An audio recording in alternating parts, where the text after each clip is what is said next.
समूह साध संगत जी, प्यार भरी राधा स्वामी जी। साध संगत जी, आज मैं साखी जो आपको सुनाने जा रही हूँ वो बेहद प्यारी, बेहद रूहानी, भरपूर आध्यात्मिक साखी है। साध संगत जी, जो भी सत्संगी वीर या बाई हैं वो तो ये साखी ज़रूर सुने, और जो भजन सिमरन नहीं करते या भजन सिमरन को पूरा समय नहीं देते या बहाने लगाते हैं कि हमें काम बहुत है, हमारे पास समय नहीं है, वो ये साखी कान खोल कर दिल से भाव से ज़रूर सुने। साध संगत जी, आज की साखी बहुत ही प्यारी साखी है। साध संगत जी, आज की साखी में आपको पता चलेगा कि सच में अगर हम सतगुरु पर आंखें मूंद कर विश्वास करें तो सतगुरु हमें क्या से क्या बना देते हैं, ये हम अंदाज़ा भी नहीं लगा सकते। साध संगत जी, आज की साखी बेहद आध्यात्मिक है। साध संगत जी, हम लोग तो सिर्फ बातें करते हैं कि उस बीबी की कितनी कमाई है, उस बीबी के तो सारे काम पूरे हो जाते हैं, उस बीबी को तो कुछ करना भी नहीं पड़ता, पर उसके किसी काम में अड़चन नहीं आती। हम आमतौर अपने आसपास देखते हैं और ईर्ष्या करने लग पड़ते हैं। क्या हम असल मकसद इसके पीछे का जानते हैं? नहीं, हम सिर्फ बाहरी ढोल तमाशे ही देखते हैं। कभी हमने अपने अंदर झांक के देखा कि हमारे अंदर खुशी है या नहीं? हम दुनियावी चीज़ें पाकर खुश हो जाते हैं। हम एक दूसरे को दिखावा करते हैं, मेरे पास इतना है, उसके पास कुछ नहीं, मैंने आज अच्छा पहना है, उसने तो बहुत घटिया किस्म का पहना हुआ था। ये हमारी सोच है। पर जब हम अपने अंदर झांक कर देखते हैं और सत्संग में कमाई वाले बेबी या वीर देखते हैं तो सच में हमें अंदर से रोना आता है कि हम सच में कर क्या रहे हैं। साथ संगत जी, आज की साखी में आपको मैं यही बताने जा रही हूँ, जो सच में सतगुरु की नाम कमाई करते हैं और सच में भजन सिमरन को पूरा समय देते हैं, बाबा जी भी उनकी किस तरह से मदद करते हैं, आप सुनेंगे तो आप हैरान रह जाएंगे। साध संगत जी, ये कोई कही सुनी बातें नहीं है, ये एक सच के आधारित ऊपर साखी है। साखी को पूरा ज़रूर सुने। साध संगत जी, बाबा जी के एक पक्के सेवादार ब्यास में रहते थे। साध संगत जी, वो अपने घर की जिम्मेवारियां भी पूरी करते थे और समय के अनुसार वो ब्यास निकल जाते थे और फिर अगर काम हो तो ब्यास से वापस भी आ जाते थे। अब इस साखी से आप ये मत सोचने लग पड़ना कि बाबा जी कहते हैं कि हम उनका ही काम करें या उनके ही पक्के बन जाएं। बाबा जी कभी ऐसा नहीं कहते। बाबा जी बार बार सत्संग में यही फरमाते हैं, पहले अपनी जिम्मेवारियां पूरी करो। जिम्मेवारियों के साथ साथ परमात्मा द्वारा दिया गया काम, परमात्मा द्वारा सौंपी हुई सेवा भी पूरे सच्चे मन से करो। तो साध संगत जी, ये सेवादार बाबा जी के पक्के सेवादार थे। ज़्यादातर ये ब्यास में रहते थे। अगर ये ब्यास में रहते थे तो बाबा जी भी इनका सारा काम इनके पीछे से कर देते थे। कई काम तो इनके ऐसे ही हो जाते थे और ये बाबा जी का शुक्रिया करते रहते थे। कहते हैं, जो रूहें सच्चे संत के साथ, सच्चे सतगुरु के साथ जुड़ी हों तो सतगुरु भी उनको हारने नहीं देते। बात है विश्वास की। तो साध संगत जी, जब ये ब्यास में जाया करते थे तो इनके छोटा एक बेटा और एक बेटी हुआ करती थी। जैसे जैसे समय बीतता गया, इनकी बेटी की शादी होने वाली थी। साध संगत जी, जब परिवार वालों ने इनको कहा कि अब बेटी के लिए लड़का ढूंढो तो उन्होंने बाबा जी के आगे फरियाद की कि बाबा जी, अब तक जब से मेरे बच्चे छोटे छोटे हैं तब से मैं आपके द्वार आ रहा हूँ। आपने मेरे बच्चों की काफ़ी मदद की है, मेरे बच्चों को गलत रास्ते नहीं जाने दिया।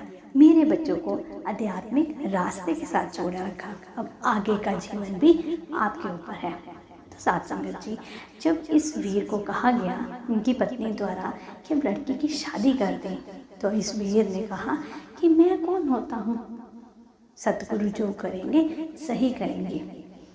तो इस वीर ने अपने बड़े भाई और अपने पिताजी को कहा कि पिताजी आप लड़का देख लीजिए, मैं तो सेवा पर जा रहा हूँ और आपके द्वारा लिया गया डिसीजन तो कभी गलत नहीं होगा, क्योंकि आप हमारे से ज़्यादा ज़िंदगी के अनुभवी हो।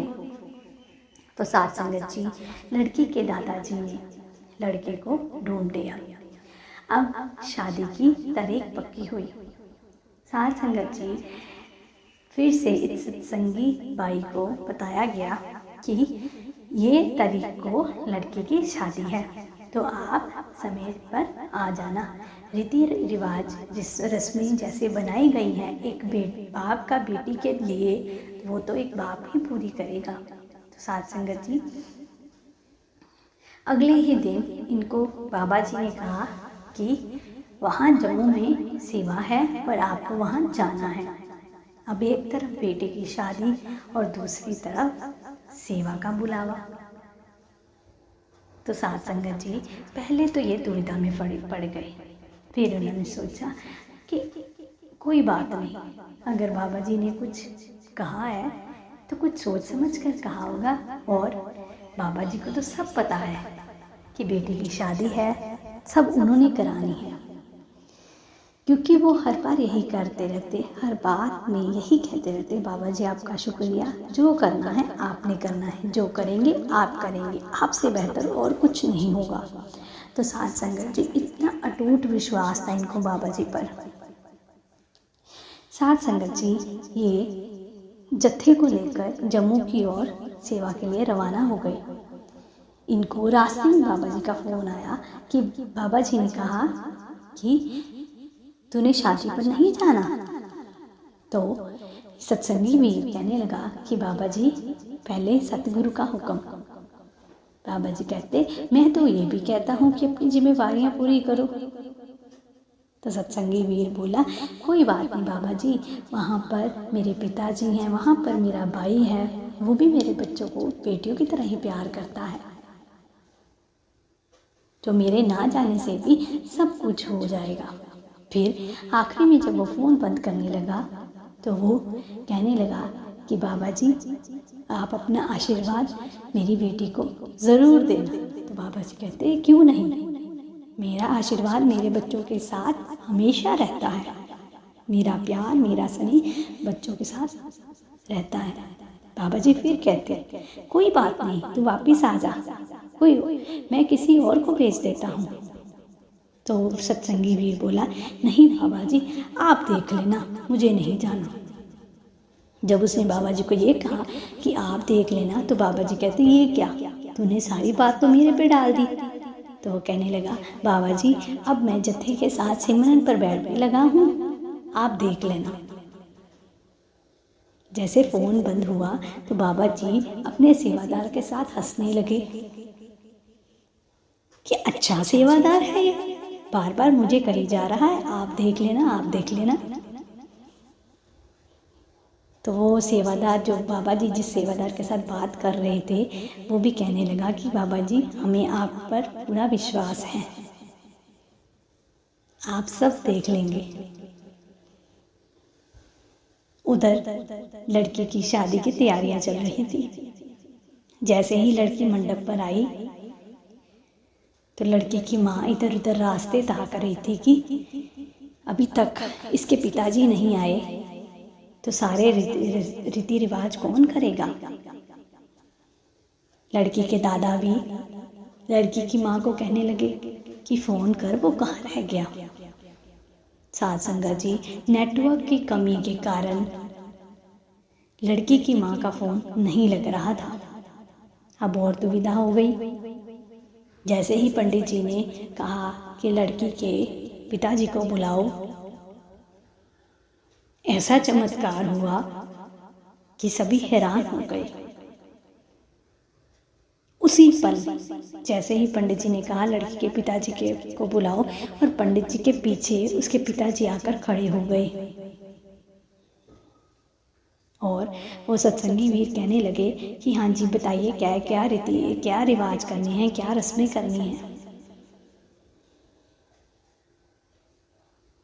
तो शादी संपन्न हुई, सारे रीति रिवाज हो गए और शादी संपन्न हो गई और लड़की को विदा करने का समय आ गया। लड़की सबको मिली और लड़के की डोली को विदा करा गया। जैसे ही सारा काम संपन्न हुआ, सारे अपने घर की ओर चल दिए और लड़की का पिता अचानक से विलुप्त हो गया, क्योंकि जो रीति रिवाज रस्में उसने करनी थी उसने कर दी। और लड़की की माँ जब उसके पिता को ढूंढ रही थी तो लड़की के दादाजी बोले कि वो मुझे मिलकर कहा गया है। वो कहता कि मेरी कुछ दिन की सेवा है, मैं सेवा से जल्दी लौट आऊँगा।